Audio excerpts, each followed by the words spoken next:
Welcome back to ECS Season 2 Grand Finals, live from California, live from the Anaheim Convention Center Arena. Of course, plenty of sights and sounds to see around, and plenty of sights and sounds to see here too. We've had a little bit of a change up. Welcome back to Lopes, to the analysis area. Lots to talk about from the first game. You saw most of it, I think, while you were in transit from one place to another. But what did you make of Optic's win?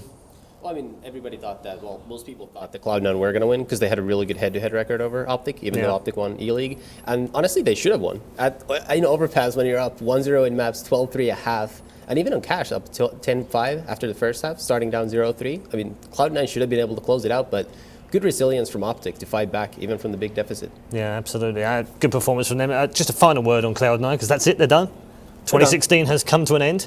How would you? No. Well, they've got qualifiers, but in terms of big, finals and tournaments and what have you, that's it. So, how would you assess their year? Because they have won a Premier tournament for the first time in 10 years for an North American team. So, is that a successful year for them, do you think? Or they look back and think, could have done better? I honestly think the roster they have is the best roster they've had in a very long time. But I think that they still have a lot of things to work on. But heading into, there's not a lot of time coming into the qualifier, actually. Yeah. But after that, at least, if they make it, they have a lot of time to at least improve on the mistakes that we've seen ever since they won Pro League. Yeah, it's funny because Janko was saying, when we were watching, actually, he felt like their executes were much better now and actually cleaner, and some of the flashes and combinations that they were using were actually very good against Optic, and maybe if it hadn't been a local battle between North American teams, maybe they would have done better.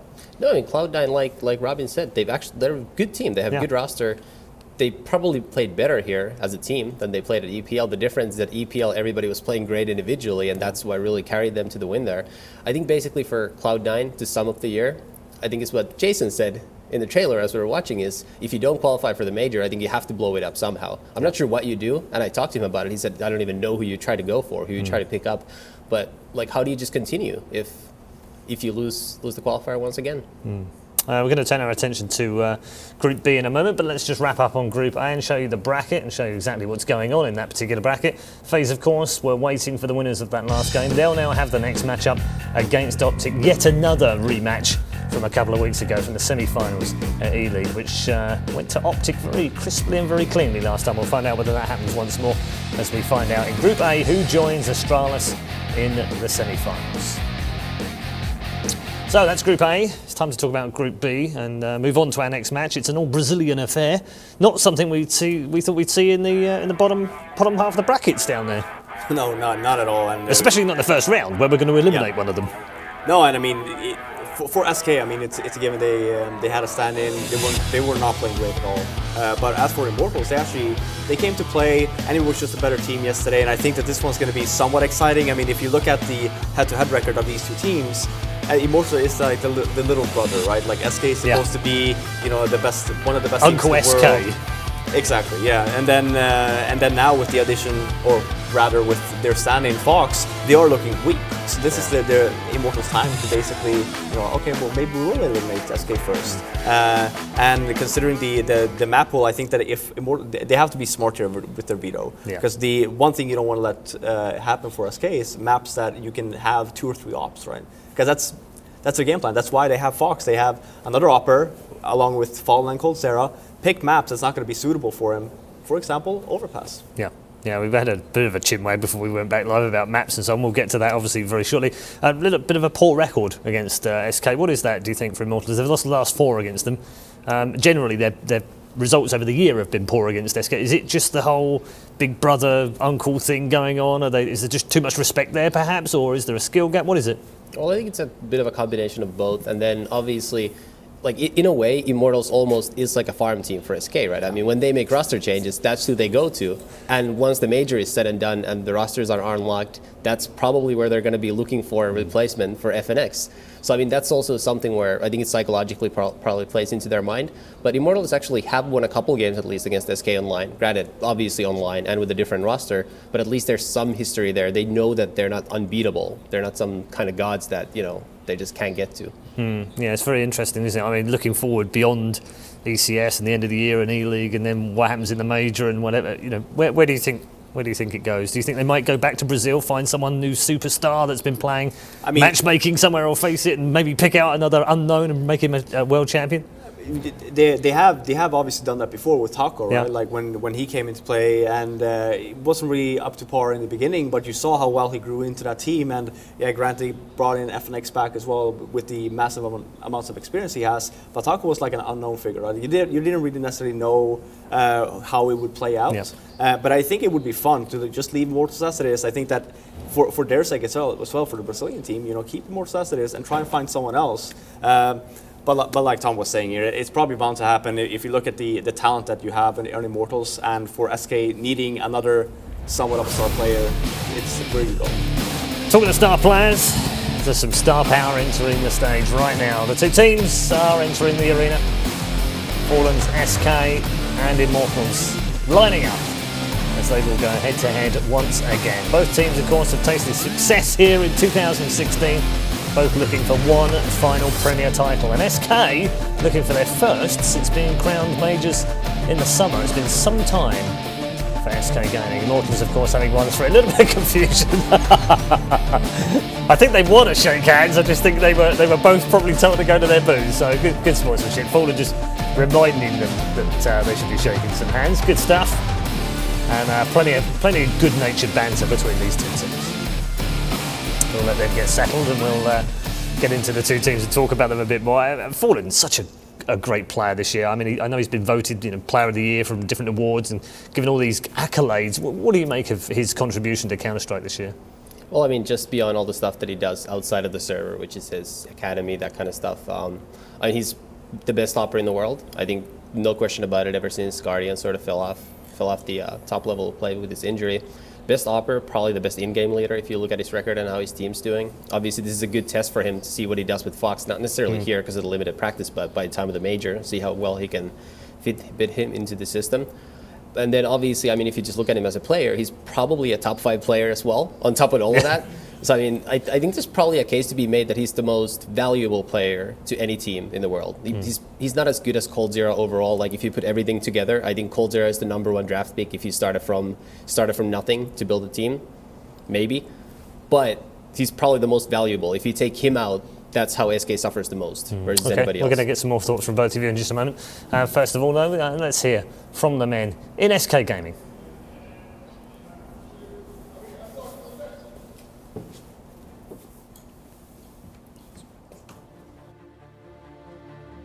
Had a lot of great memories from this year. I think the most unique one is winning the first major. But I think on the last tournament, it made me remind how important it is to have fun when we're playing.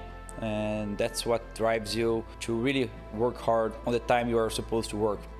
Winning ECS for me would be proving what I think about this game, would be proving that for winning constantly and being a good team, you need a system and you need everyone committed to the same purpose. SK Gaming is just the best team in the world for me. Yeah, plenty of great memories for SK Gaming. Of course, started the year off as Luminosity Gaming and have won 2 majors in a row as well in 2016. What more can you say about it? I mean, I know they haven't won since the major. They won 6 tournaments before that. They were easily classed as the best team in the world at the time and have fallen off in the last 6 months. It's true, but they've still had an incredible year. I mean, they've only fallen off if you compare them to the ridiculous standard they set for themselves. I mean, they probably still have the best overall record for the last 6 months of the year, even though they haven't won a single tournament, just because they've been so consistent during the time where everybody else has sort of been going up and down. So it's still very impressive. Easily the best team of the year overall.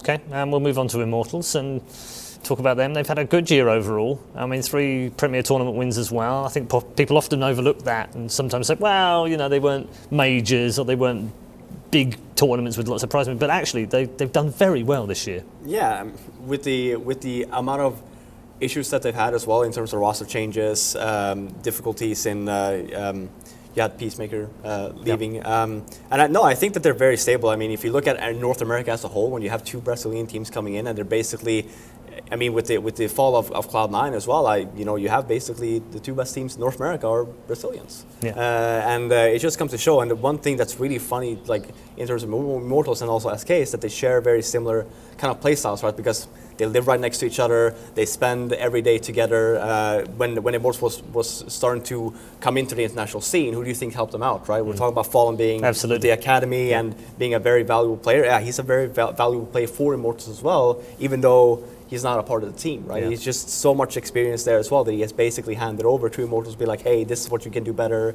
How do you do this? And you can basically see that improvement as well. How well they've been playing with the addition of the new player. Yeah, okay, absolutely. Let's hear from Immortals as well, since we're on the subject of them, and hear from the men themselves in their own words.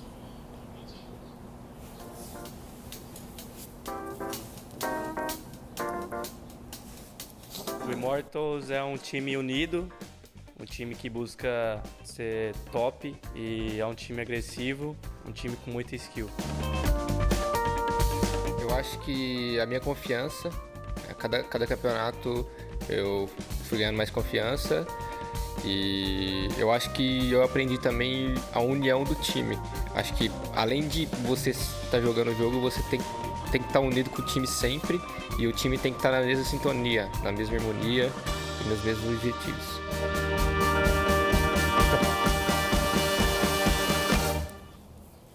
A little bit of Fred Astaire going on at the end there. I don't know what the jumps were, but it's good. I mean, they made the point themselves that it's about reaching the top. They want to be the best in the world, and they want to have the confidence to do that. Is it always a problem, do you think, having SK setting the scene alight, doing so well, becoming world champions, being the #1 team in the world, having already done that? Does it make it harder for Immortals? Yeah, I mean, especially if you look at the talent or the player pool as well, right? Because if you look at the two players from Immortals, they're former Luminosity players, right? Yeah. When this switch happens, Tommy was talking about, they're pretty much the backup team, right? It's like, oh, we need a player, here you go, right? And Immortals basically have to work with that. So that's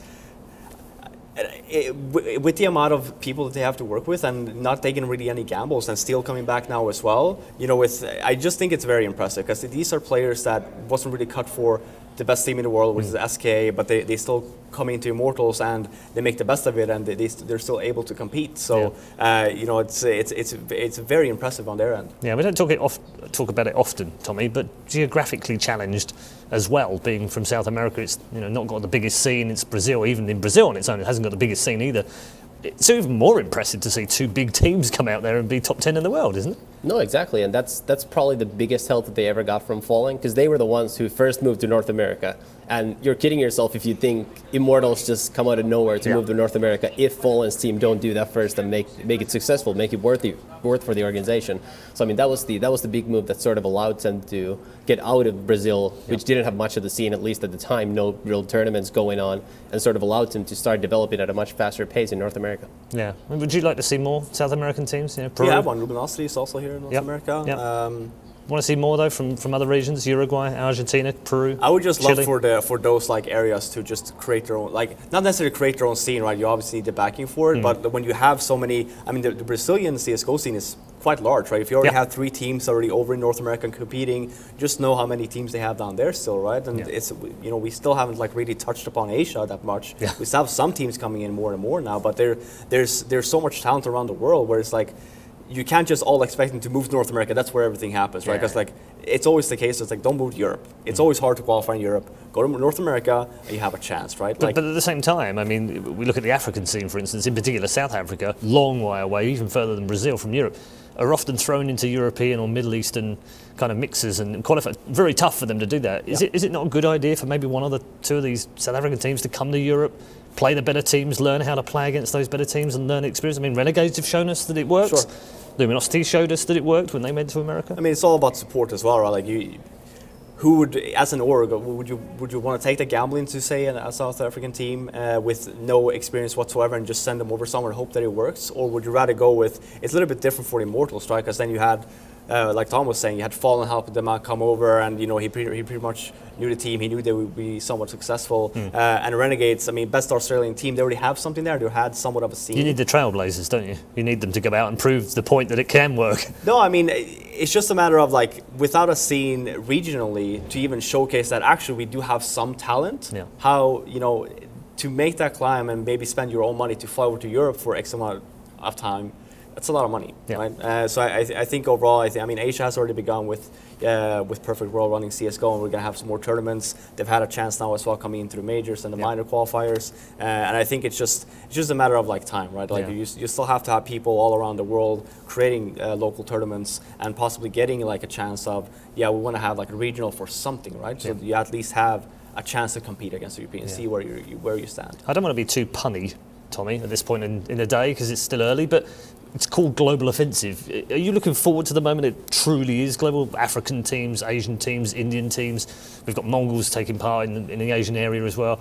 All the Europeans, Scandinavians, North America, South America. I mean, is that not truly when it becomes a worldwide global esport? Well, that was always the fun part in the old days of Counter-Strike with the actual majors, because those used to be the tournaments where you actually got everybody. You would get the Korean teams, you get the Chinese teams, you get Fallen's teams or his predecessors' teams, so FNX and his guys. You'd get everybody coming in to those tournaments, and it was just different because that would be the only times of the year that you'd actually get a chance to play against everybody. And that was the fun part of it. Obviously, you know, nowadays, like Robin was saying, many of these teams have relocated to North America. That's sort of the thing. You got some people sort of still left behind in Asia who can't really play many of the tournaments unless they get directly invited or have their own regional qualifiers. But yeah, obviously you want to get more of the local scenes built up slowly over time so they can then start hosting their own qualifiers and you can have these larger tournaments. And that's what I've been advocating, having these all like old CPL style tournaments that would just be open to teams, because that's how you would give more teams a chance to just have like a massive 64 team tournament, and everybody who can get funding can just go and they can take the risk, you know, see if they're good enough and make it. But that's not really open to open in a scene where many of the tournaments are either by invitation or through qualifiers that are only in 2 regions. Well, we've had 14 winners of Premier tournaments this year out of 35 tournaments. Could get a 15th here. FaZe win it. They're the only team that hasn't won. When you look back over the years, as you've had many years in Counter-Strike, I remember back K23 being a shock to get to a WCG final from Kazakhstan, and at the time everyone was like, where did these guys come from? How did they get to the grand final? It's insane. Do you feel like we're on the verge, perhaps in 2017, of getting to that point where a team like that can come out of nowhere and reach a grand final? Or is that too much to ask now we've got so many competitive teams? Well, the thing is, the way that can happen where they actually come out of nowhere is that you just don't know them before. And the reason that was able to happen in 2005 was that it was CS Source, and there wasn't much of a scene before that, at least in Careful now, Tommy, you're on sticky ground now. No, Start talking about Source. It was WCG, right? So they actually qualified at 1.6 They first, did qualify, and lots of then they countries went did to the finals to play Source, which made no sense. No, it didn't. No, but it was better than the year before, Robin, where we played Counter-Strike Condition 0. Oh, I never but played Tommy that. doesn't talk about that. I don't want to upset Tommy right now. That was mostly fun. That was a lot like 1.6. But anyway, I mean, the point is that you need to not have visibility to how good a certain region is. That's basically the way that could happen is you have, say, the Chinese teams only play the Chinese for a year. They get really good, but you can't know how good they are until they actually go and beat everybody else. Yeah, and that was the joy of it, though, wasn't it? Because they sort of went, and then you had to adapt immediately. You know, 3D would have to kind of accommodate to this crazy Kazakhstan kind of play that they'd never come across before. It's kind of the joy of it. Yeah, and that was actually the breakout event for Adren, who plays for Gambit now. I mean, not everybody remembers that. But that was the time he sort of just came out of nowhere, and he was by far the star player of that team, and he just carried them back then. All right, let's get back to the Brazilians. Obviously, they're busy sorting out their PCs, getting ready for the games. Where do we go with this one? Where does the balance of power lay, particularly because of the addition of Fox right now, and because he's so new to the SK team? Is this Immortals' best chance to go and win a big event at the end of the year? I think it's their best chance of beating SK at the end of the year. I think that for SK, they really need to be careful here on what maps they pick, on what maps they veto, because you really have to adjust your game now to Fox. Clearly, when you tried not to do that on Overpass yesterday, it didn't work. Yeah. Fox was completely out of place, didn't really play to his standards. I don't think I ever saw an op in his hands that whole game. Yeah. And if you come out and you say that coldzera's gonna basically hand over the secondary op into Fox, then at least make sure that he has an op, right? I'm not saying give him an op, prioritize him above Fallen, but just make sure that if you are picking a player that you know is a primary opper, at least give him a chance to have an op and have an impact in the game. Yeah, I wasn't going to raise it, but as soon as you have raised it, there's been a lot of talk overnight, Tommy. You've been a victim of it yourself. I saw a number of tweets fired at you. People saying, well, hold on, if you've got a player like Fox, we know he's a good player, so let him take coldzera's role or let him take Fallen's role. But surely the logic here is that if you do that, you're not replacing just one player, you're replacing 2 players who are out of position in the team. That's got to be worse, hasn't it? No, exactly. It's just going to snowball unless the player you're moving just happens to be so good that they can play any position and excel in that. I mean, it's a bigger risk to start moving more parts. That's why ideally you'd find a player who you can sort of just plug and play. Yeah, like a direct replacement. Yeah, exactly, when you don't have that much time to practice. and then make it work. But I mean, I just don't like the idea of even taking the op out of coldzera's hands. Obviously, it might be necessary in the short term here, but for more tournaments, I don't want to see that. If he's the best player in the world, I want to have him keep doing what he's been doing that made him the best player in the world. I don't want to make any changes to that. I want the other people to adapt to make sure that he's able to do that because he's the star. Do you see any other changes happening if it doesn't really work? I mean, it's a very short period of time to get Fox into the team here and then go on to the major. They're not going to change him before the major, surely? No, I mean they have no time, and there's just not many players that they could get to because of the roster. Like everybody's trying to qualify for the major at some point of the online qualifiers that basically restricts you from playing for another team. I mean they got lucky that Fox wasn't playing with anybody before. Yeah. He was actually able to stand in for them. But I just think there's nothing they can do personnel-wise. All they can do is just obviously start reevaluating what actually works, what doesn't work, and how much they actually need to be changing things to guarantee them that they have a chance to do well. Yeah, it's difficult, isn't it? Because I know your former team have been in this position where they went to a major with high hopes, having practiced hard, and then lost a player right at the last moment, and then they have to replace them. And then your priorities change, don't they? I mean, are SK already now, at this point in December, looking at the major next year and saying, well, as long as we get back to legendary status, job done. Are they already looking at that? Are they resigned to the fact that they can't win it? That's what NIP did, right? When Threat had to play instead of Pith, as long as we keep the legend status, we at least, with the little amount of time we had, and I mean, keep in mind, Threat... It was the day before. Yeah, exactly. I mean, he had to play the account, right? But I think that they were really smart in the way that they did it, though, because as Tom was saying, you don't want to nerf your best player, one of the best players in the world, just to try and fit someone else in the team. And they did just drop him into the same spot. Yeah, exactly. And if you see, Fox is by no means not necessarily not used to being a support player. You saw in FaZe when Michael went to op, Fox took like somewhat of that support role. Stick him in there for SK. You have great players. Just make sure that Fox is basically your helping hand. Put him anywhere that you might not have a spot. If you don't have that much money, just keep him as a utility guy. It sounds bad, but in terms of... but it's been done before by other teams who've had replacements. Such as Stralis have had a replacement this year, Dignitas has to play standard. And when they've done that, they've often actually said, well, we're not going to give them any role. They're not going to replace that player's role, but they're just going to not die very often. As long as they're holding their place or staying in spawn somewhere, and it's a bit harsh, isn't it, staying in spawn buying other people's guns, but literally don't die too much and try and support the rest of the team and we'll be fine. Yeah. And that's worked. We are into picks and bans. Thank you, Rob. No, exactly. We see the video going in exactly as we were talking about. It was. So Immortals doesn't play Nuke. No. They're going to pick Cash, obviously, because that's not going to be the map that we were talking about possibly having a Mirage there, right? Yeah. But I think that now... That's overpass. Okay. I would expect SK to veto Mirage now. They're going to overpass Mirage. So it would be they Dust can't 2 left. let them play it, can they? I mean, SK must prefer Dust 2 over, especially because it's a map that actually allows for Fox to be fairly efficient with a secondary op.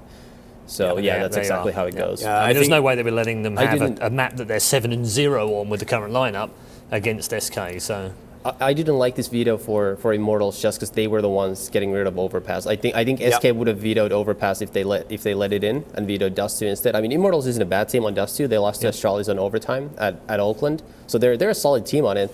But I just think when you're playing against a team that's mostly been better than you, that you're the underdog in the series, I think you wanna not give the other team what they want. I think you always wanna come out of the veto feeling like you won. And I think SK feel like they definitely won the veto, getting to play both Dust 2 and Train, which, by the way, have been easily their best 2 maps over the last 3 months. 48-5 on Train. And also 48-5 is extraordinary. Those just happen to be the 2 maps where Fox actually fits in very well, as opposed to Cobble, which was SK's first veto, where FNX used to play drop. There's just no way in hell that could have worked out with Fox in his position. That would have required multiple movements across the map. And weirdly, Tommy, on Train especially as well, if you're going to play as an AWPer on the inside or the outside, actually doesn't matter too much who it is. It's kind of a loner position. It's not that much, not as tactical as, say, a Cash AWPer, for instance. No, I mean, I think this is a very good map pool for SK. Much better off than I thought that it would go, because like I said, there was no way SK wanted to play Overpass after yesterday. I just don't think that was the case. And as someone raised the point that Fox hasn't really played Overpass much in the past because his teams never played it. FaZe never used to play Overpass back in the days, though. So there's even a chance that that's just not a good map for him individually. I mean, sometimes obviously players like maps even if their teams don't play it, but I think that might actually just be the case where he's just not that experienced. Certainly looking for an improvement in form from him today as well. Thank you very much to both of you. It's time for our second match of the day. It is the Group B match in the lower bracket, Immortals versus SK Gaming. Let's head back to the commentators, Dan and James. Time for the Brazilian standoff. Cash, a map that SK avoided for a while. I do feel that they're one of the teams potentially capable of having a 7-map pool though. So I'm interested to see how this one works out. We have Immortals starting on the CT side on Cash. Hen1 or Henny. By the way, yes. every time you pronounce his name in the multitude of ways that you can apparently pronounce it, people tweet us and say, "Oh, pronounce it this way." I spoke to him the other day and said, "How would you like us to say your name?" And he said he likes Hen1, he likes Henny, and he likes N1 as well, for those of you who like the N1. So what should we call him today, Dan? Let's go with Henny. Henny? All right, Henny it is. Yeah, it was never supposed to be Henny, but since it kind of developed, he quite likes it. So Henny it will be today.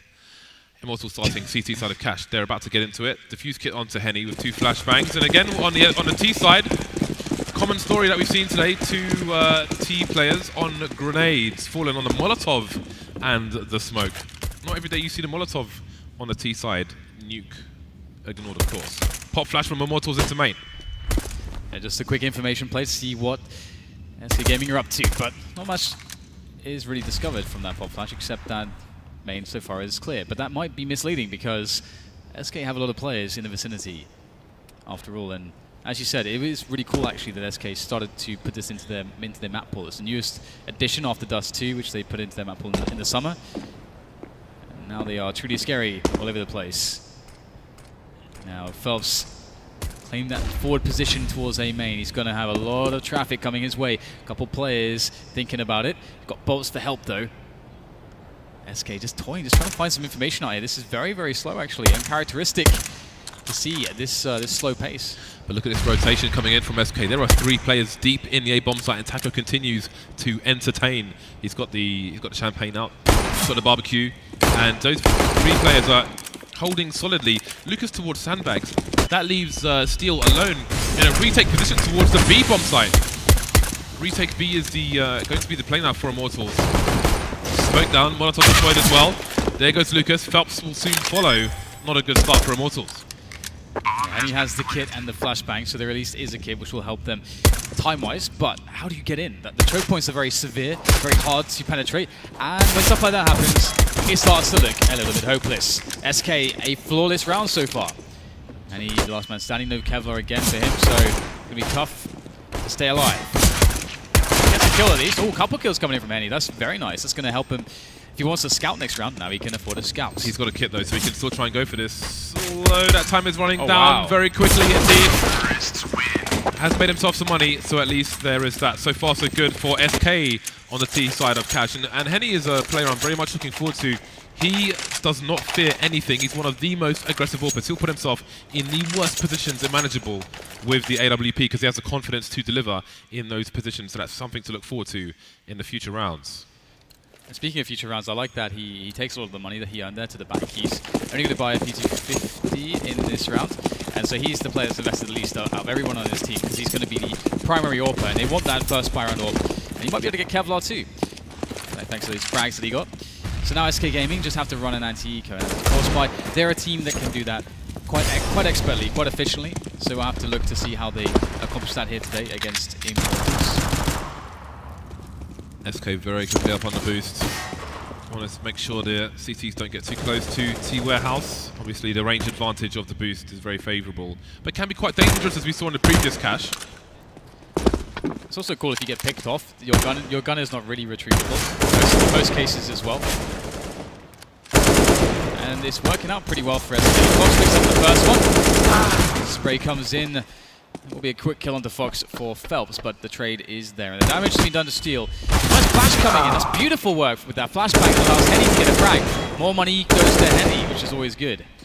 They've got to be careful though. coldzera collecting the AK in mid. Definitely a juicy gun. Henny close though. Cold going for the reload, but he can't capitalize on that, can Henny? Leaving boltz alone with a 5-7 in a very dangerous, very notorious spot. But the bomb's rotating towards B. They know it's safe.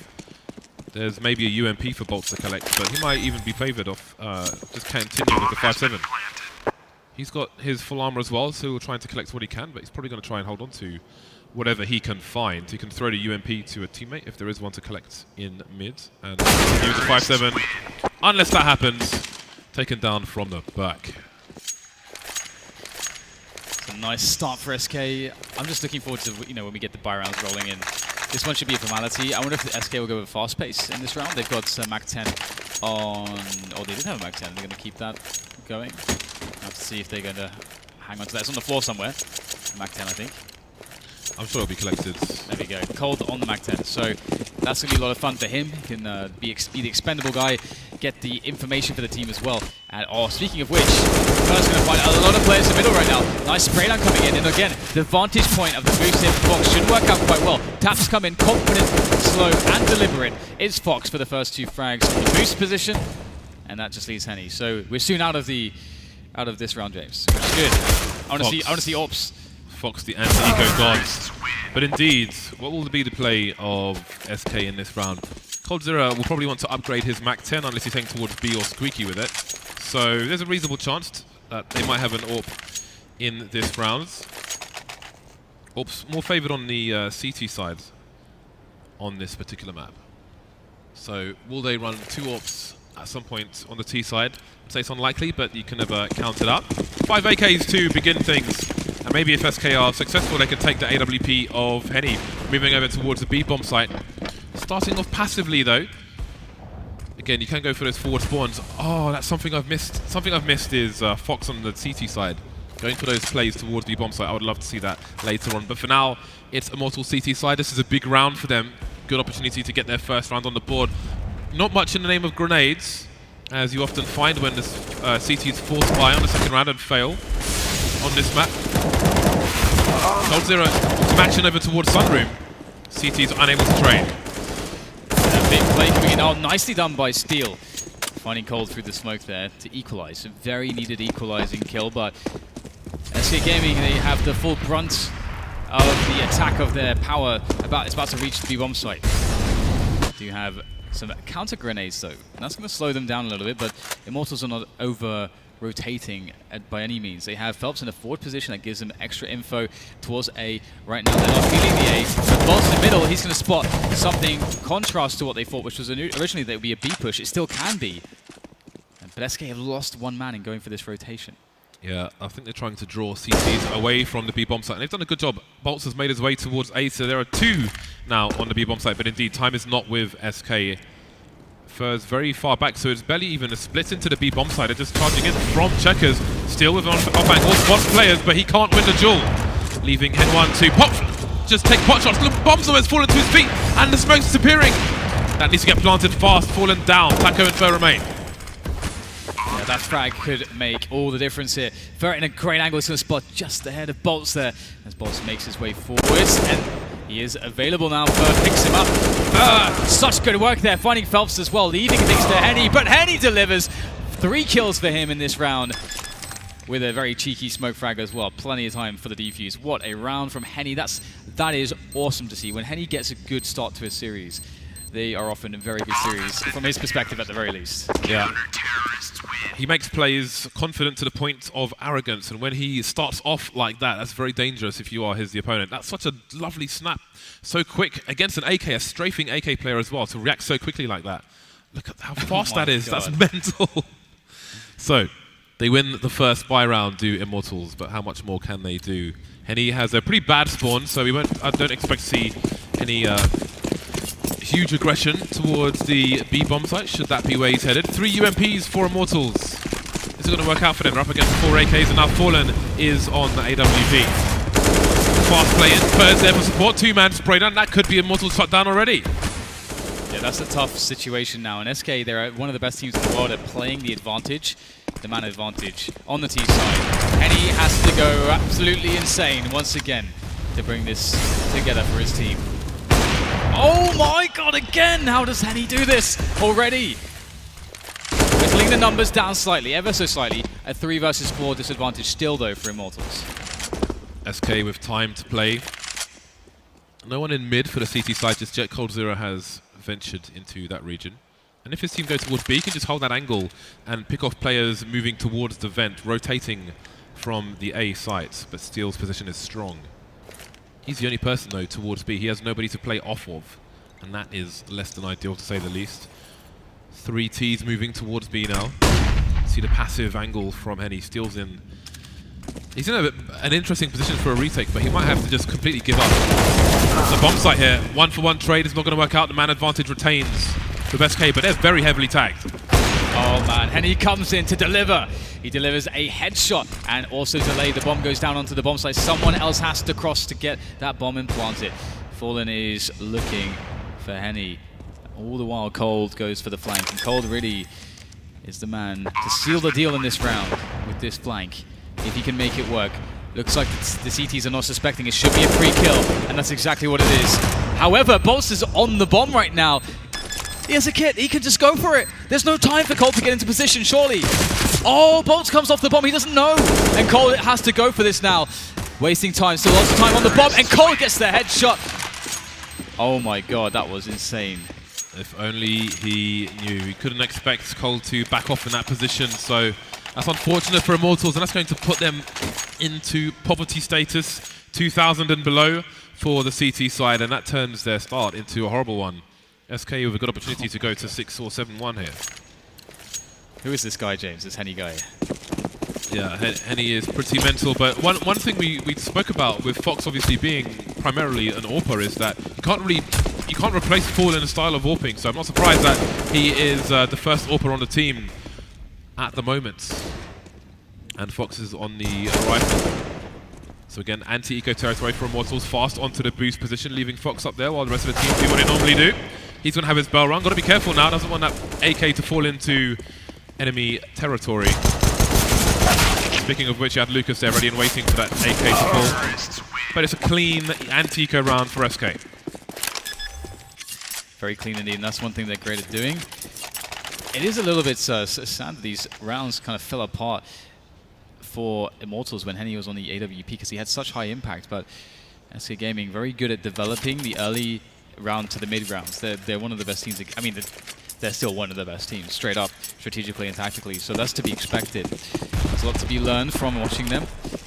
And once again, we see Taco now, the man on the MAC-10, and he can play very aggressively with that. Fer looking for fast timings to mid. Ooh, so close. But not quite.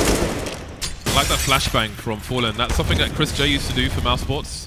Bearing in mind there's lots of windows in the ceiling of T Warehouse, you've got to be careful about flashing your teammates when you do that. But there is a strip in the middle with which to flash. So far so good for felps, getting a kill onto Fox. Not sure if the AK would have slid down for trying to force him from his position. But he's safe for the time being. Sometimes Molotovs can spread though. And indeed, they will spread. But he's still there. Fer just holding the angle. In the meantime, the bomb's headed towards the A bomb site. Double P coming in for the CTs. Tapping coming in towards boltz now. Fallen's got to be careful, carrying the bomb, trying to get to the site. boltz holding angles, but so is Taco. Still remains 2 players lost for SK.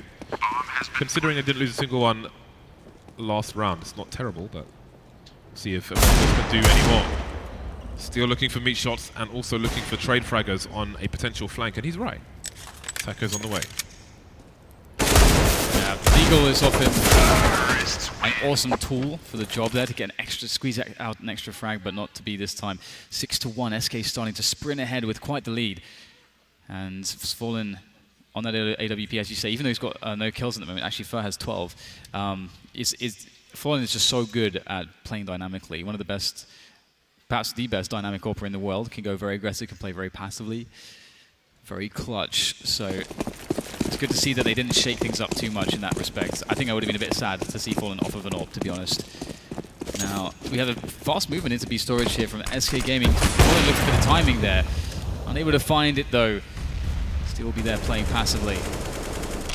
Very active read from Fallen. Looking for fast picks towards B. Looking for people on the high ground. Looking for people boosting. He has cold for support as well.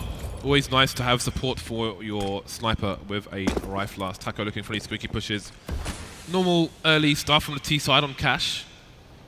felps towards the A site, holding an angle on the squeaky door. There's only one person, that's Henny, looking towards mid at present.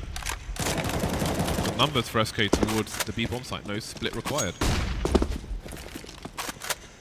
Very interesting. I would expect a lot of Molotovs on the site directly with positions like this, and indeed that's what we're going to see, although one missed. Someone's missed a Molotov, James. Someone needs to practice their Molotovs. Yeah, that's the Molotov for Lucas's position as well. Supposed to bounce off the sidewall into that default plant position. But SK not committing just yet. So we saw 2 Molotovs fly in. I'm not sure how much else. Maybe based on the fact that they missed a Molotov, they're like, let's abandon this, let's go for another plan. Again, something that SK are able to do. They're able to make mid-round calls on the fly very easily. Wall of smokes in middle to split the B-bomb side now. Very interesting stuff from them. SK's Fox gets the first kill, the first entry frag onto Steel, going in aggressively. Lucas stuck in a corner. Eliminated, not a good look here. Once again, Henny with an AWP, he wants to do so much, he's hungry, but there's just nothing to be done. There's no food, there's nothing but scraps for him at this point. He will accept scraps though. Foe will go down. And Henny will try to get his AWP to safety.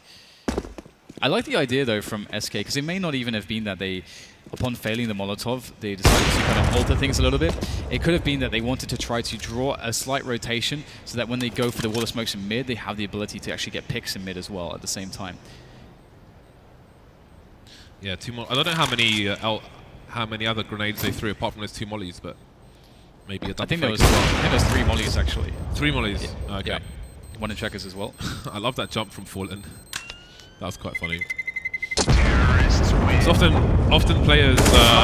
Wow. Nice. Typical Henny. Often players will if there's a ceiling like that entrance to CT spawn, players will jump on it to try to avoid getting headshot, but get back on the ground quickly so they have an accurate shot. RPK was notorious for doing that in CS Source, if I'm not mistaken. But doing it AWPA versus AWPA is kind of hilarious. 7-1 in favor of SK, and the match has been paused.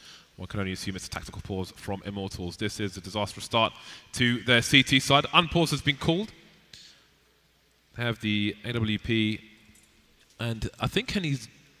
I don't know what's going on here. We have an MP7 coming out to steal, boltz with the AK-47, so a buy appears to be coming in from Immortals around these saved weapons. Lucas hasn't got a single kill yet. Neither has Fallen, in fairness. Neither of them have got kills, and it's 7-1. That's mad. Sad times. Sad times for them, but not sad times for Fallen necessarily. SK Gaming on 7 rounds to the 1 of Immortals. That's a great start for them. It's a team effort. It definitely doesn't bode well for Immortals. I mean, I think the map pool in general here is very nice for SK, so yeah, they're definitely going to be feeling very confident moving into this one. And they're hitting their stride at the moment, despite Fallen having 0 frags, which is quite unusual. It's all good in the hood if you are an SK fan. We have the resumption of play, and we got, as James mentioned, the MP7 is an interesting selection of weapons here for Immortals, but generally looks okay. And he does have the AWP after all, but SK be good at avoiding him. Look at this grenade. Look at that grenade damage though. It's good. Towards the T side. How often do you see that so early? Got that smoke as well from the T's, but felps can play around this. This is not to the advantage of SK, and that is an example as to why there's one more player up there. The trade's coming at least. Steel's got to be careful. Forced to push for the smoke. It's going to work out, and he gets the upgrade. Double aggression there from 2 sides in the middle. I love it. Don't often see that. Fern knows someone's lurking. Trying to find him in the smoke. Gets good damage though. Oh, the pistol comes out. And Fern goes down. The free-fragging in middle. What is this carnage in middle? This is absolutely absurd. Fallen gets his first frags on the board. Lovely stuff for him. Now, he's in a 1 versus 2. He's got a clutch. He's got to get all the remaining kills to save this one. Is this Immortals' chance? He has a minute to play with. So there are a lot of options for Fallen, but at the same time, the amount of variables as to where the CTs can be is absolutely absurd. How does he do this one? He's looking to move into connector. Oh, no scope doesn't land. boltz picks up the kill, and the round goes to Immortals. That round was... pretty much the entire round took place in mid, and it favors Immortals. Problem is, it was so expensive for them, and SK are the ones with the money. So they may have a... Well, actually, the buys are pretty even at the moment, so lots to play for. The money is depleting from the SK side quickly as well, so there are chances for Immortals to bring a reasonable score back. It looks pretty bad at the moment, doesn't need to stay there though. Again, Fallen playing on the spawns here, trying to get a peek towards B as fast as possible. Meanwhile, Immortals going for a main push. Yeah, again, you know, the boltz and felps just getting themselves in there. And that forward information, that forward position is great. You can get so much out of it. Bit of information, you can leave a player by the lockers room as well. You can also then, you know, fall back out and go for a boost. I think we saw Optic do that before, or maybe it's Cloud9, I can't remember now. lots of options with that forward map control, and SK are kind of forced to go for a bit of a response. So they can't just allow the CTs to have all this free information in a 5 versus 5 situation. But it does seem to be like they're going to come back onto a delayed mid-take and then follow it up with a B split. That's kind of how that's sort of how the positioning looks right now. Lucas got himself a haircut in that round. He's on a B bomb site with Steel, so maybe some information for SK that there are likely 2 people playing deep on the B bomb site. Nobody peeking out from Checkers when he went for that pick, so there's some info for SK. They've backed off, but they're still mostly in this area, and boltz and Henry are so deep towards A that SK may be compelled to go towards B, or Immortals will think that at the very least. Felps rotating to B, but then we have a peek coming in. Fox has a look. Fox gets taken down. Now the rest of SK can try to capitalize. Well, they've got 25 seconds left, and the bomb is not really even in main. This does not look good at all for SK. boltz flashed in, and he announces himself with fury there. 2 quick kills for him. Beautiful pop flash again. They set that play up very early into the round. A trap was set, and a trap was sprung to the detriment of SK. He run out of time now, got to go for the save basically at this point. Ooh, don't want to die after time, and that's good. coldzera does not die after time. Ouch. Right then, now it's time for Fallen to get some more kills. Yep. Money's not spectacular for SK, but they look like they're going for the buy. 2 or 3 people don't really have money, so let's see what they come up with. SK, one of the more equipped teams to play around these Tech 9s. Teams such as Dignitas would be there as well, but I'd say that the great majority of teams won't have solid plays in these kind of situations, so we'll see if SK can make it work and what Immortals will expect from them. This time we have 2 players starting in the B-bomb site for Immortals. See that standard boost coming in towards the vents. Still can offer support should it be required. Let's see if they hit the Molotovs this time.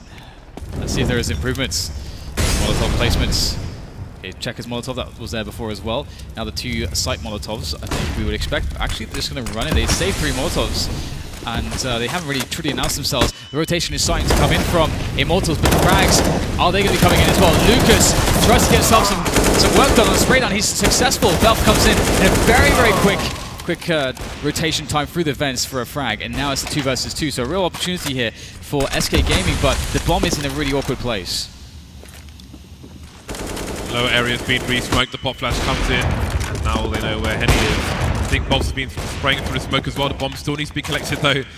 Henny, is he going to get another frag through the smoke? It seems SK might be somewhat afraid of that. More grenades coming in, and finally the cross has been made. Taco setting up a plant for the vents where coldzera is. Now they have a crossfire. coldzera can watch the headshot angle first, while Taco holds on the high ground. That Molotov forces him to kill boltz essentially, leaving Hen1 in a trade situation not in his favor. He needs someone to make a mistake here. He pulls out the USP to get forward a little bit faster, but they have to be quite tagged for this to be fairly successful. This is so impossible. Oh my god, it still gets the headshot somehow. And he's been really incredible. I actually would love to know the statistic as to how many, like when someone's actually visible, and you know when he's taking a shot when someone's actually visible on his screen, what his hit rate actually is, his accuracy, because he's been very on point with that AWP so far. But another round where he's unable to have too huge of an impact. SK again, pretty good at avoiding and pretty good at neutralizing his impact. But Immortals do have enough to get a buy-in against SK to stop SK's streak of rounds. Ooh, dangerous stuff there. Nice pre-nade. Falling down to 10 HP early in the round.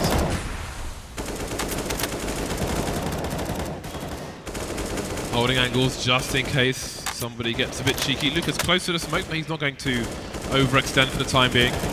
And there's AK harassment everywhere. Taco's spraying through the door for watching main as well. Helps re-smoking. It's a lovely re-smoke. Yeah, I like that a lot actually. I haven't done it before. It's a nice one. I'm going to steal that. Just watch my videos then. You'll have all the smokes. That's a very shameless plug, James. Now, this is interesting because SK, again, running their default. Immortals are going to be somewhat familiar with how their default works. Again, you expect the map control play to come around in the 1 minute mark. Right now, the timing is slowed down even past that 1 minute mark. We're down to 50 seconds, and still there's nothing going on. To the point where Immortals are flashing into mid, wondering what are SK actually doing right now. Oh, does he see the head? Oh, he just about saw it a bit too late, though. Oh, the jump comes back in, misses the shot. This is important. There's so many players here to defend, all from checkers. That is so big, because SK are going to A. Exactly, that has become a huge bait for the Immortal side. They've only got 2 players towards A. boltz playing around the smoke now, trying to avoid getting flashbanged. felps going down in the meantime. How does he buy time? How does he stay alive while his team come in for the rotate? They're not even entirely convinced that this is the site. We've still got Henry over towards the B bomb site. Down goes the bomb. 40 seconds left. They need to plant this bomb. Cold goes down as well. What a retake from Immortals. Everyone's dead except Fallen's. Nothing he can do from this point. That is indeed a very sick retake. From the positions, how far back they were.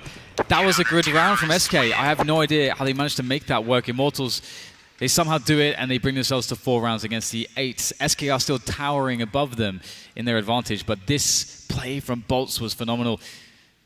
And now it gets very interesting, because they can have a situation where they've forced SK to a poor economy. SK is still going to try to buy through it anyway. They've got North to Fallen as he saved it, and also a Scout and Tech 9. So there is some stuff to work with for SK, but this is the round where Immortals, they could get to 7 off of their success in this next couple rounds. Yeah, there's still room for recovery. Again, the Tech 9s for SK. But will they have the relevant play? Once again, SK looking for some early sniper engagements towards the B-bomb site, but I don't think they've got one once. All the pings they've had. Knocked off who's there. Lots of people with guns around the squeaky door. You can see the baiting going on. They're trying to encourage, with the Tech 9 shooting, trying to encourage some overconfidence from Immortals to engage Fallen's AWP. Did he just shoot boltz through the door? That? I think he hit that. What a snap. That's horrible. That is horrible stuff. But no frags just yet. Minutes on the clock for us. felps playing close to A main. Will there be a flashbang? Oh, there's a flashbang. It won't actually hit the mark though. The player's a little bit too far away. But still, information is key. 50 seconds left. Fallen's still looking for it. Sees the legs and takes down felps. Now, SK can move forwards, but boltz is stopping this. Able to take down Fox as well. This is a beautiful defense from him. 3 players left here for SK with 35 seconds to play, and they do actually get the bomb down. So now, Immortals have to go for the 4 versus 2 retake. coldzera's position would be strong if no one was in connector, but there are 2 guys in connector, and he does not have a rifle. Down he goes. He's leaving Fur with a lot of work to do. boltz and Lucas quite tight though, so there's potential, but he needs to be quick. Only good for the 1, trying to burst, but it wasn't enough.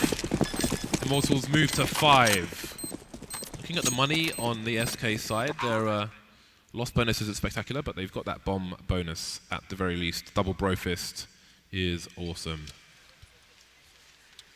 Can Immortals get to 7 rounds? That's the question. I love this bait for it though from SK.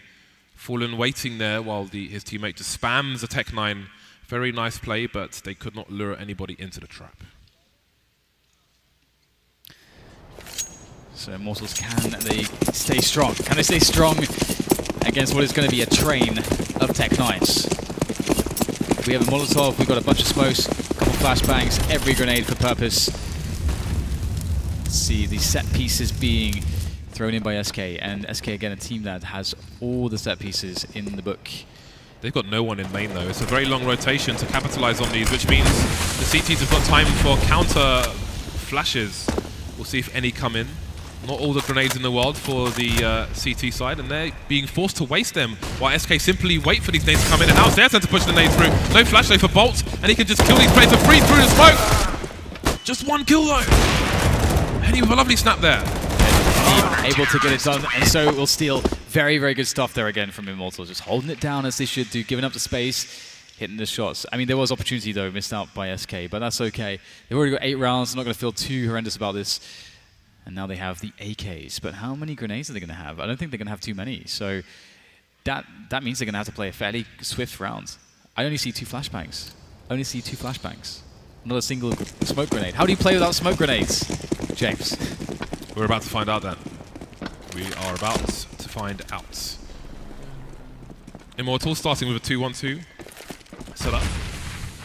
boltz on highway in case help is required for Henry. What is the play? SK, as Dan said, 2 flashbangs, a hope and a prayer. There goes the first one. That's a job actually. And he's not spotting the play moving towards the vents. Got to be careful now. They may be forced to give up the mid area. No need to die on their swords in that position. SK still needs to make their way towards the bomb site. 2 in B for Immortals, still under the vent as you just saw there. And Henny's making sure nobody pushes through connector. This is really, I mean, this is so hard to play against with just not having any smokes. And somehow with no smokes, they managed to get control of middle. But again, it's just open. Everything's going to be very open territory for the likes of Henny to get himself AWP kills, as the visibility cannot be restricted. Taco does find a kill into boltz, but they're all going to be moving into Henny on the bomb site. And again, they can't smoke him, they can't flash him, they can't monitor him. If he just hits his shots, he should be okay here. But he has support as well, but they triple peek him. Steel's alone on the bomb site, only gets 1. Somehow, with no grenades, SK are on a bomb site. Spray comes in from Lucas, but the trade is good from Fallen. Lucas has had some monstrous multi-frags, and maybe he's given felps a chance. Fallen needs to get that bomb down. Oh, that is the big exposed bomb plant. That's a National Enquirer bomb plant. But can he take it over the line? Felps has all of 15 HP. Fallen could be anywhere. Choose that bomb plant. Could be on the site, could be T-spawn, CT.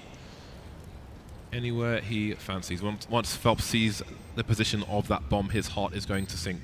Fallen, though, has got to look everywhere in the meantime, so there's opportunity for Felps. Fallen looks the wrong way at the wrong time. And now he's heavily tagged as well. The grenade coming in, forcing Fallen from his position. Lovely angle from Felps, but Fallen will be the one to take it. The second last round, the last round even of the first half, so it will be 9-6 in favour of SK. Great recovery from Immortals. It was looking really grim at one point. What was it, like 7-1 or something similar? It was crazy. But really nice performances across the board to kind of bring that about. We have Immortals, Henny just on point. I can't wait to see just across the series how that ends up going, because he's got 16 kills at the moment, and if you look at some of the rounds, the positions he was in is just unbelievable. And he is definitely the reason why they got back in this one. Now Immortals, let's see what they can do on the T side of the pistol round, and whether SK Gaming themselves will get aggressive, or whether they will play a retake passive style strategy. Seeing lots of T sides with 2 grenade men today. It continues here with Immortals. Double flash smoke on 2 guys. There's the first one. Pot shots being taken by Fur. No fatal connections just yet. Lucas got to be careful. That is not favourable for you, sir. Taco going to be the one taken down. And there's that smoke, which is getting ever more popular. Not sure if it went to the right place though. Let's see if Immortals can hold on his post plant. And he just working his way around, getting some info, but there's 5 CTs quickly oncoming. Going for the long-range engagements. Oh, the flank comes in from Fox. This is dangerous. They're getting constricted now. The CTs are coming from all angles, from all sides, from everywhere. Steel is the last man by quad. Can he kill the time? There is a kit on Fallen, though. Oh, the fragging coming in from Steel. Has to reload, though. Is there time for Fallen to make this? There is time, and SK will pick up the pistol round. 10-6 a scoreline, and that is going to be very difficult for Immortals now. Yeah, SK in a good spot to double their score, or double the Immortals score. 12-6. Will there be a force buy from Immortals? Nothing's been purchased just yet. You see the odd P250 here and there. Of course, they planted the bomb, so AKs can come in the following round. Fox has picked up a P90. He has picked up the gun of glory, the gun of hope and wonder. And he's looking to take some kidneys. SK starting with 3 people on the A site. Let's get into the game, please, production. And into the game. And there we go. 2 people in main for SK. You can see the forward positions they've taken. Fox, in the meanwhile, is over towards B with coldzera for support on the high ground. Fallen passive towards mid. SK looking to play the ranges. No need to make any mistakes. Late smoke into T warehouse. The T's are quite scattered at the moment. Fallen trying to pre-fire Lucas as he makes his exit from that position. Still carrying the bomb for the meanwhile, and for the time being. Taco down to 2 HP, got to be careful. Got a nade coming in from a teammate, and that will do the job. Yeah, a bit of a formality this round, as Immortals didn't invest all too much. Taco's still alive though. It's very, very vulnerable, but is there to be a single frag here? Still, there is always going to be a little bit of hope if you've got a deagle. What is he going to find? Lots of CTs quickly coming on the flank. Seal's waiting for it. He hears it, I imagine. Boom. Misses all of his shots pretty much. No, actually the last two will connect. That's great. One frag, one just a little bit of damage is going to potentially help out Immortals in the future because now they get the buy-in and they have full AKs. And the cool thing about a round like this is that Immortals are going to have an advantage on a lot of the ranges because SK are deciding to kind of play very economically. It's a little bit greedy, but there's nothing necessarily wrong with that. Obviously, if SK are able to win this round, they're in an insane lead with already, you know, a 12-6 kind of scoreline. So that's fine for them. But Immortals can capitalize on the ranges. So often you'll see teams go for mid-takes, fast mid-takes with the AKs. So the weaponry continues for SK. Fox going to be playing the B-bomb with the P90. I quite like the idea of that. I want to see some carnage. Immortals, can they catch up? Someone just got their bell rung. I think it was still through the wall. Ferentaco focusing on A, and again Fallen is the one in the 2-1-2 setup. coldzera though boosted into the vent so he can provide support if required. Speaking of boosts, felps will be taking the high ground as Fox did in the first half. boltz passive towards B for the time being, just in case. And again, I do wonder if we'll see those forward plays from Fox to the AWP a bit later on, but for now, they have to hold this Immortal side with their 5 AKs and 3 flashbangs. Yeah, it does seem like Immortals want to get onto that mid-take a little bit. They have felps on the boost, and felps is slowly creeping along. Teammates playing very shy at the moment. Fallen goes for the peak, he spots the info. There's a man, it's Cold in the vents as well, coming up for the trade timing. Beautiful stuff there from Cold, and now this push is being hamstrung. How do they possibly get this split working, or rather this B push working? Moving on to the site, but SK Gaming are allowing them to take this space, and soon SK are going to collapse in on top of them. I don't think they have any idea where Steel is at the moment, but what can he do? It's only him and one teammate left. Fallen goes down, but there goes... oh no, Fox is down as well, so potential to plant a bomb, but again, Steel and Henny separated at present. The CTs know where both are. They could try to burst onto the site. The pre-fire comes in. The P90, Glorious had, and that defuse will not be stopped by Henny or Steel any time soon. 4 kills for coldzera in that round as well, and swaps out the P90 for an AK. That is such a sick round to win with 3 players surviving for SK. Again, we kind of highlighted that they kept 2 SMGs in the mix to play just a little bit greedily, and that does weaken you on some of the engagements and some of the kind of spots you can play, yet they still make it work, and Immortals are going to be down to an eco. So there is a lot of advantages to be taken here for SK. They should be winning this round every time. Let's see how Immortals approach it. They've got the singular flashbang, and looks like rush B, no stop, James. Fox in position. Hello. 2, that is going to crush the push of Immortals. That gives the entire game away as well. And now he can wait for the rotation to come in from his teammates. Fallen taken down in the meantime, but Lucas, last man standing. Nice. Quad kill bonanza from Mr. Fox, the stand-in. Although it is... it's going to be cool to see how things develop with him on the team. Obviously, you can see, this is what you were talking about earlier, James. You were looking forward to seeing Fox on the B side of that with an AWP. With Inferno gone, that's probably his strongest position that he plays in the game. I think it was anyway, because one on Inferno had mad vulnerabilities that were never taken by opponents. So Fox back towards B, and Fallen has the auto sniper. Interesting. Listen to that sound. That's like when the police come to your door down at 4 o'clock in the morning. To your door, not mine, of course. Wow. Yeah, that's a really interesting choice, isn't it? You can kind of use it anywhere. But very interesting to see Fallen on the auto sniper instead of the AWP. We'll have to see how he intends to use it in the late round. At the moment, he's still in middle and allowing Fox to do his thing. And there you go. There you go. Whoop, whoop. Sound of the police. The rat-a-tat-tat in mid. Oh, that auto sniper is doing great work. And now it's going to be just 3 players for Immortals, and they haven't been able to take any map control anywhere yet. They just have to go for it. Oh, the flick lands, but through the red container, so it will not be fatal. boltz picks up an opening onto B, and maybe they're just going to go for it, because what else can they possibly do here? Yeah, boltz is trying to rip this round apart in favor of his team. They're trying to claw their way back into this. Fallen locking on the doors, but boltz is still alive. Door hasn't broken just yet. How to do it through the smoke. This could be dangerous. That's through the wall as well. They're just waiting for the knocks to stop. Please go away, the Popo. They need to get the bomb over to the site though. Warning shots being fired. The police are closing in. Oh, so close. He doesn't know how close he is. Man, this is violent, James. It's like my childhood, man. Oh, man. So many memories.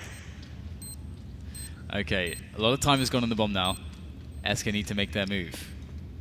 Or are they just trying to contain Immortals? Just make sure that they wipe them out. Because they are already running out of time here. Bert goes in, takes himself a frag. We get also Fallen with that auto sniper. What on earth is Fallen doing? He's going to be coming in from the top. Oh, and mid-air as he drops. Fallen with the auto sniper. It's their time. I don't know, Dan. I don't know if he's got it. Is it the hero defuse? I think he's got it. Oh my god, Fallen manages to make the clutch work. Auto sniper, the dream is real. 14-6 in style from SK. Lead by example, James. Dropping an AK for an M4 rather for Cold. Oh man, I swear they recorded that from a live drug raid somewhere.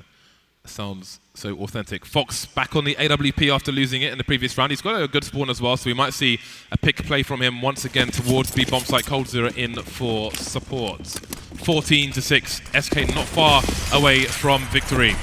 Fox is posted up in his usual position, and the entire Immortal side headed towards A.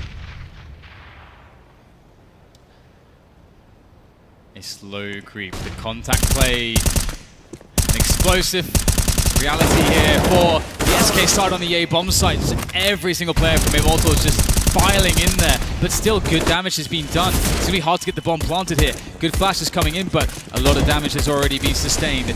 And the auto sniper has arrived. Oh man. The black helicopters are closing in on the A bomb site. Down goes the bomb, but who's going to go down? Will it be SK or Immortals? SK have the man advantage. They have the auto sniper advantage as well. There are counter flashes though on this T side. Everybody getting blinded at the moment, but only Fur to go down. More flashes coming in from felps, but you know where he is. In the meantime, Henry can try and shoot these tracers from this auto sniper. Down goes Fallen. 3 versus 2 now. Immortals with the advantage, and that bomb continues to tick. Still a smoke onto Henry to slow down these players, but maybe no chance to throw it. coldzera and Fox soon follow to the grave. Immortals with another round on the board, but still half the score of SK. That position behind the smoke, like that smoke, is so hard to deal with.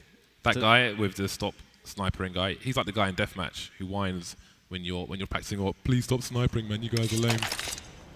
That's that guy right there. Well, it's a long road here for Immortals to come back, but this is the way to do it. They have broken SK. They're on the save. Got themselves a scout onto Fallen. I thought that Fox would be the scout man, but he's on ACZ.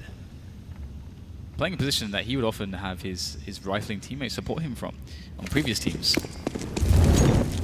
Used to be Jacob. Fox is going to go in right now. He's got the CZ on the box. Off the box. Thanks to boltz. Looking for some action as well. Just trying to pick them apart right now. But Immortals have to be careful. They don't spread out too much, because if they get picked off like this, that is how SK Gaming win this round. First picked up an AK from him. Oh man! There's the AK he's picked up. Still getting dispatched as well. Immortals, how do you respond to this? You have 2 AKs and the AWP. You're all spread out at the moment, trying to retain your map control, but how do you move into a site? How do you plant a bomb? You've got less than a minute on the clock. boltz looking towards B. Henry holding angles towards main. There are 2 smokes on the side. And it seems that A will be the play. SK with 2 for both sides. Fur with the initial angle. Taco's moving into position as well, which means that Taco can be the bait for Fur to clean up with that AK if he chooses not to hold an angle straight into main. And you see he's holding the off angle, so Taco's got the potential to bait there. There it is. Fur cleaning up the first one. The bomb carrying, bomb going down. Flashbangs as well. boltz, it's not going to work out for him. And Henry, this is a disaster for Immortals, and it puts SK on game points. Yeah, and it's one of those classic situations where you're spreading out a little bit, and SK, they just hit that first shot or so on that first engagement, and they can collect the AK, and then stuff starts to get a bit weird. Panic starts to set in, and yeah, Fur, great performance from him with that AK. He's actually fragging out of his mind at the moment. 26 kills for him, 14 deaths. Really good work from Fur. And now Immortals up against the wall with nowhere left to turn. have to save things with an AK, a Tech-9, a couple of Deagles, and a handful of grenades. And that's not a good start. Fox off to a frag in B storage as a fast mid-take comes in from Immortals. Felps going to pick off Fallen just before that flashbang goes off. Lovely angle by Henny, so maybe Immortals not out of this just yet. Everyone's getting wrecked on the SK, leaving it to the stand-in, to Fox, the Portuguese player on the Brazilian side, all speaking the same language, of course. Oh, the short plant, I love that. That's my favorite plant. I lose rounds trying to plant there. This round will not be lost by Immortals. AWP collected as well for Henny. We know how dangerous he can be with that. It's kind of cool to see Fox on SK. Can you imagine what his response would have been when the phone call came in, and SK like, yeah, can you play for us? Yeah, that's pretty awesome. That must have been pretty awesome. Fox stickers incoming. Could pay for more tattoos if he's got any more space. Pause from the Immortals side. Just trying to catch their breaths and figure out what the task ahead of them is. The money's not great for SK at the moment. Some players on above 4, some sub 4, some sub 3, even sub 2. But there we go. They've got 7 rounds with which to find one to take a nice lead in this best of 3. Again, Overpass is going to be the next map. You heard the comments on the desk that Fox rarely played Overpass on his previous team, so maybe there's a weakness to exploit when these teams get there. But first, Immortals will try to claw their way back into cash. Yeah, that said, Overpass is such a great map for SK. Can't wait for that one. But as you say, it's time to resume some cash. Might be very brief though. Have to see if SK can do once again the unthinkable and pick up a decisive advantage with mere Deagles. Couple Kevlars, and that's it. Oh, but he's got a clue as to what's going on here. I think he just casually shot his teammate as he was running in. Good guy, Fer. Oh man. Faced the wall like he was told off by the teacher. Wasn't enough though to avoid getting exploded. SK don't really care about this round. They will just get on with it and die promptly and move on to the next one. So can Immortals get to double figures? SK seems to may have another eco coming in. Their money still sucks, basically. So a bit more to be spent, a bit more time for Immortals to catch up and get some momentum going in their favour. So more Kevlar, more pistols, and more grenades from the SK side. Immortals, what is your play? More problems for Immortals, indeed. Now, previously they split up a lot. Will they make similar mistakes? When things got very close and they lost that round, that is. Obviously, last round wasn't too bad. Now, 4 players towards the A side here for SK. If they can find a way to get a pick-off, they have a couple of flashbangs on Fox. Fox is playing alone on B, those. Which is kind of a shame, because if you got a guy with a bunch of flashbangs, you want him to be able to play off his teammates a little bit. Still able to clear some space around the door. And Immortals will just walk into A. And there's not really much to stop them at this point. It's a nice smoke for the cross, but Taco, he actually picks up a kill. Oh my god, what is this? Taco with the P250 finds himself 2 kills out of nothing. Not like this, Dan. Not like this. Surely not. Felps goes down as well. It's a 2 versus 4.